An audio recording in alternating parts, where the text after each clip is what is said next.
सुप्रभात प्रिय बच्चों।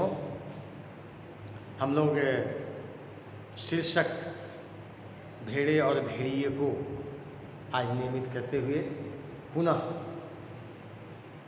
कुछ जो मौलिक बात है उसको बताने जा रहा हूँ। पिछले क्लास में हम लोगों ने पृष्ठ संख्या 61 के अंतिम पैराग्राफ में था, वहाँ से ही मैं आज इस वीडियो के माध्यम से पाठगत बातों को आपके सामने प्रस्तुत कर रहा हूँ। पीले सियार को हुआ हुआ के सिवा कुछ और तो आता नहीं था। हुआ हुआ चिल्ला दिया, शेष सियार भी हुआ हुआ बोल पड़े। बूढ़े सियार ने आँख के इशारे से शेष सियारों को मना किया और चतुराई से बात को यूँ कहकर संभाला। सियारों की अपनी एक प्रकृति है, आदत है, वह यह कि वह सिर्फ हुआ हुआ कहने जानता था और कुछ वह कहता नहीं था। और उनकी एक प्रकृति है कि अगर एक सियार इस आवाज़ को निकाला तो पूरे जितना दूर तक सियार पड़े हुए हैं उनके कान में आवाज़ पड़ी वे हुआ हुआ करने लगते हैं। और उन्होंने ऐसा ही किया, क्योंकि यहाँ पर तीनों सियार हरा, नीला और पीला, ये तीनों सियार हैं। मैंने पिछले क्लास में ये प्रतीकात्मक जो इनके रूप हैं उसके संदर्भ की भी चर्चा की थी। नहीं, पीला सियार विद्वान विचारक और कवि है, नीला सियार पत्रकार, हरा जो है सो धर्मगुरु है। इस प्रकार से इन बातों को मैंने आपको बताया था। और ये सियार भी उसी प्रकार की आवाज़ में अपनी बातों को प्रस्तुत करने लगे। लेकिन वहाँ पर एक जो बूढ़ा सियार था, बड़ा चतुर था, बड़ी बातों को संभालते हुए चतुराई के साथ उसने कहा कि भाई कवि जी तो कोरस में गीत गाते हैं, पर आप कुछ समझे, आप लोग कोरस आपको प्रणाम कर रहे हैं, आपसे आशीर्वाद लेने की अपेक्षा करते हैं, इसलिए उनको इस प्रकार की बातों को भ्रमित करके उसने बताया। कैसे समझ सकते हैं? अरे कवि की बात सबकी समझ में आ जाए तो वह कवि कहेगा, बड़ी अच्छी बात है। कवि की बात सबको समझ में आ जाए वह कवि कहेगा। कवि की बात किसी को समझ में नहीं आनी चाहिए, लेकिन यह गलत है। कवि की बात सबको समझ में आनी चाहिए, वही तो कवि है। अन्यथा कवि होने का कोई औचित्य ही नहीं है।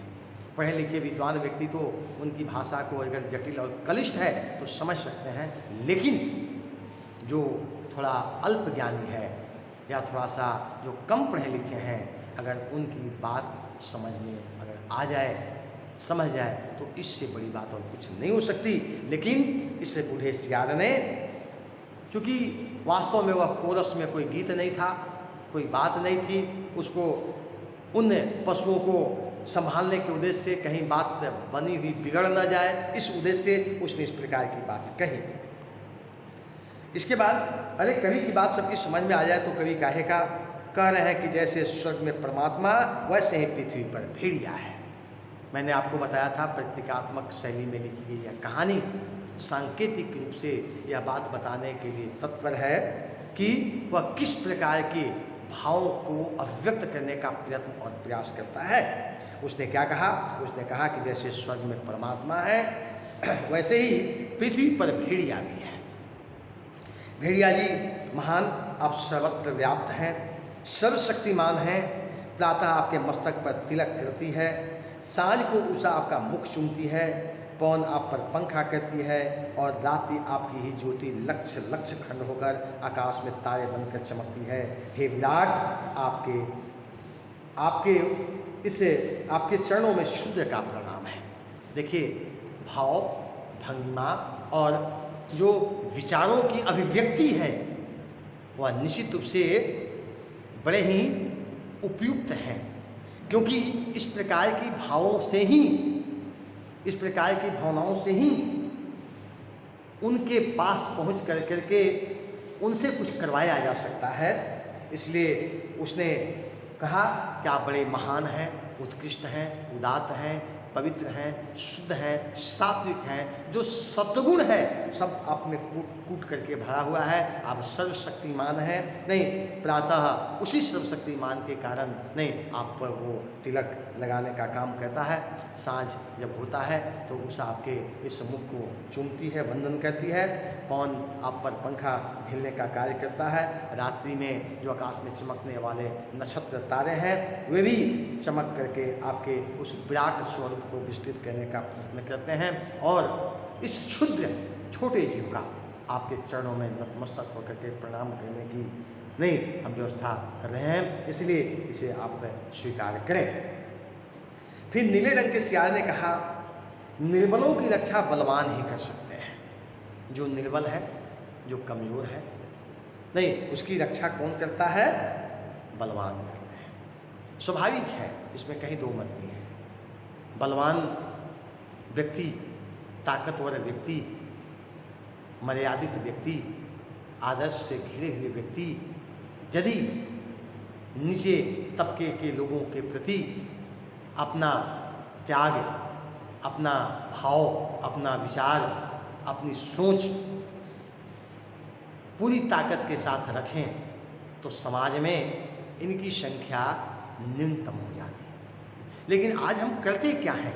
अपने ताकत का, बल का प्रयोग दूसरों को सताने में, दूसरों को पीड़ित करने में, दुखित करने में लगाते हैं, जो वास्तव में किसी भी दृष्टिकोण से उपयुक्त नहीं है।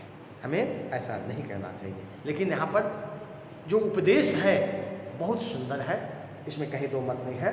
निर्बलों की रक्षा बलवान कर सकते हैं। भेड़ें कोमल निर्बल हैं, अपनी रक्षा नहीं कर सकती, भेड़िए बलवान हैं। इसलिए उनके हाथ में अपने हितों को छोड़कर निश्चिंत हो जाओ। निश्चिंत कैसे होंगे? आप अपना मत उनको दीजिए, उनको जिताइए। वे अपनी शक्ति, सामर्थ्य और बल के द्वारा आपको क्या करेंगे? सुरक्षित, संरक्षित और व्यवस्थित करने का काम करेंगे। आप अपने हितों की रक्षा स्वयं नहीं कर सकते, लेकिन एक बात स्पष्ट है, जो स्वयं का नहीं है दूसरे उसके कभी अपने नहीं होते। इसलिए सबसे पहले अपने बल पर, अपनी ताकत पर, अपने भरोसे पर आपको विश्वास करना होगा। नहीं, लेकिन कहानी के अंत में हम देखेंगे कि जिस प्रकार से भावात्मक बात बूढ़े सियार ने कह करके उन्हें विचलित करने का प्रयत्न और प्रयास किया, उसका दुष्परिणाम कितना भयंकर सामने आता है।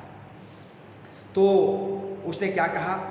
आप एक ही जाति के हो, तुम भेड़ व भेड़िया, कितना कम अंतर है।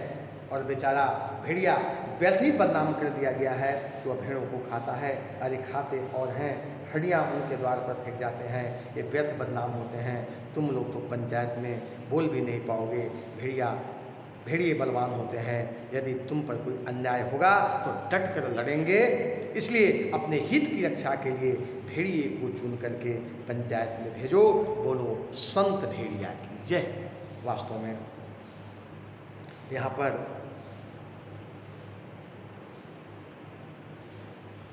जिन बातों को रेखांकित किया गया है, जिन बातों को बताया गया है, जिन बातों को समझाया गया है, जिन बातों को आगे बढ़ाने का प्रयत्न और प्रयास किया गया है, उसमें सिर्फ एक स्वार्थ भरी हुई है कि किसी भी तरह से छल, प्रपंच, कपट, धोखा से हर हाल में हमारा निर्वाचन हो जाए, हम सत्ता के सर्वोच्च शिखर पर बैठ जाएं और इसके पश्चात हमको जो करना है मनमानी वो करेंगे।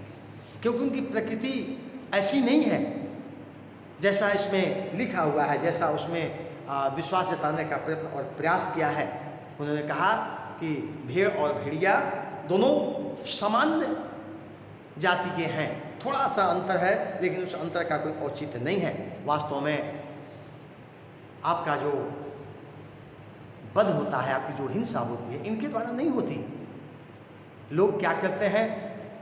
खा कर करके उस हड्डी को और मांस को इनके द्वार पर फेंक देते हैं और इन्हें बदनाम होना पड़ता है। वास्तव में इस प्रकार की प्रकृति से ही इनकी बदनामी बढ़ी है। यदि आप इनका समर्थन करेंगे, देंगे, क्योंकि ये बलवान है, तो निश्चित रूप से इनकी रक्षा आपकी रक्षा करने में समर्थ होंगे और आपकी जो सुरक्षा का दायित्व है इनके हाथों में जब होगा तो स्वाभाविक रूप से आप सुरक्षित, संरक्षित और संबंधित होंगे।